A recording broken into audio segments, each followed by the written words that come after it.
kishasha, tumekuja kuwawasha na daraja 224 Kipchangaa Shindweso, tayari kwa kariria shairi lenye mada walemavu wote duniani, lenye mada walemavu wote duniani. Kaa kitako, tulia na uburudike.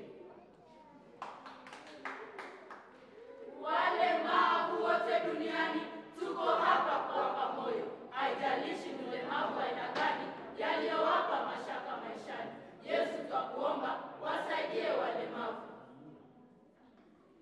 Moyo twawapa walemavu, msije mkajidharau. Maumbile ni kazi ya Mungu, twapaswa tuyakubali. Kazi ya Mungu haina makosa, hatupaswi tuyakosoa. Yesu twakuomba, wasaidie walemavu. Mtumishi wetu twasema asante kwa msaada uliowapa walemavu. Kwa kweli si jambo la kawaida kumpata kama wewe. Yesu twakuomba, msaidie mtumishi wetu.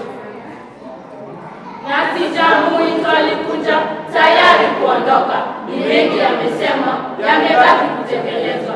Yesu twakuomba, wasaidie walemavu. Aha!